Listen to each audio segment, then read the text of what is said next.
I know some of you are still in campus. You must be calculating what you will do after this. Yeah. Of course, after listening to some of the numerous stories that we have, graduates coming out there and they have nowhere to go. They've got nothing to do. They end up being frustrated in life. So sometimes there's always that need to prepare yourself, first of all, psychologically. Yeah. How many of us would be saying that, you know what, when I'm 25, I want to be driving this, I want to be doing this and everything. Sure. So when reality dawns on you, you're at 25, you're 26, 27, you've probably not achieved any of this. Yeah. And you're told it's okay, it's life. You're not the first one, like everyone goes through this. So we just want to continuously have these discussions so that we do not have these rude shocks as after campus life, then you do not know what next and everything. And that's the reason why I have this beautiful panel this morning. Thank you. I'll allow you the honor of just introducing yourselves instead of me saying Brenda, Beryl, Vivian and all, and Franklin, yeah.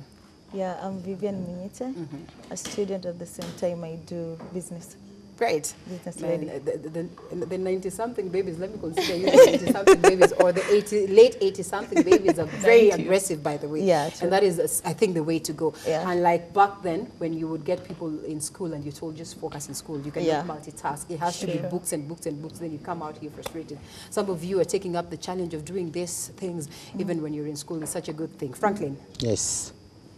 Introduce yourself. Yes, I'm Franklin Kibet. Yeah. I'm a graduate. Actually, I graduated some years back and I did computer science in my degree. And currently I'm a business person, both locally and also internationally. I travel sometimes across the continent or even outside. And I'd say almost 2 years since I graduated, and I ventured into a new thing, actually, not something I studied. That's amazing. Yeah. How long did it take you to venture into business the moment you were out of campus or out of school? As I was looking for a job after campus, and that's when I found an opportunity, which actually, it gives people a chance to grow from nowhere. That is from little.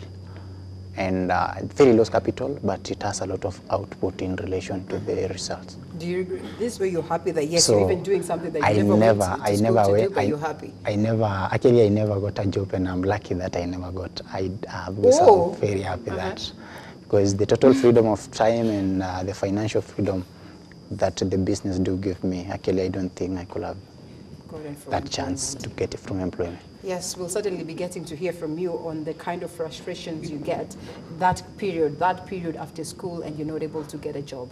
Brenda, introduce yourself. My name is Brenda Bishes Otieno. Yeah, I study at KU, but part-time I sell cosmetics in school. Yeah, which I find it's a good job there, because I realize most students, especially we ladies, we really need I know, right? Exactly, the perfumes, the lipsticks, everything. Yeah, so I find it so in the school itself, it's so conducive. The students are good. Yeah. So is this like your plan for after campus? Do you look at it as a plan that you still push right after school? Because then again, you're always told, yes, there's no employment out there. So what is it that you're going to do? So the businesses that you do, what are you doing exactly? I'm doing catering and event planning. But how do you just manage to balance this with school? That calls for so much. Yeah, I know. But I have a plan. Okay. Before I started this business, I thought of how will I manage school, and then I have my own job, and then I have my own activities, assignments, and everything. And I came to realize that besides being in school, I have to cater for myself. I have to outstand everything that I have to dream bigger. And this is what pushed me to start a business whereby I'll have to multitask. Then to come out of school, I have my degree, which I'm graduating next year in July, which I have my degree, submitting my CVs, and I don't have anything. I started from nothing. I only had 5,000 that time. Wow.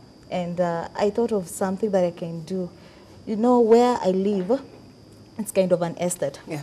And I saw like people are traveling, people are taking a lot of time to go and look for the food. So I started my own business in the same place I'm living. So people from the place I'm living, they come and buy from me. Wow. And you know how students we are. We are very lazy, in terms of cooking, in terms of cooking and everything. Yeah. So I started with these peas and beans, just to boil them and somehow stew them up and rice. Okay. And then I thought of, if I have a catering idea, can I join it with the event planning, because I think I have passion in events and everything. I love watching weddings. I love seeing baby showers, and I saw it will help me out. It will boost me up. Yeah. So, kind of taking a risk of having a job or doing my business and being in school, yeah. It was something I chose to and I planned for it. Such a huge risk,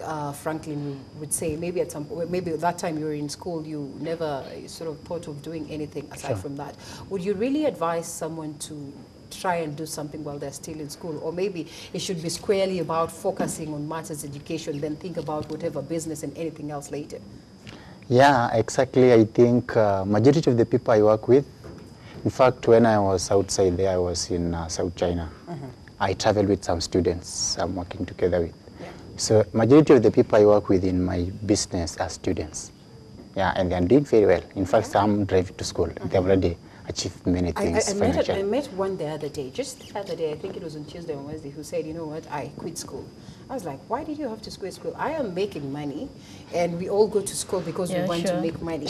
So what is the essence of continuing with school? So is school really about making, about the end game where you're going to get a better job, or maybe there's more to you just being in that environment of campus and all that?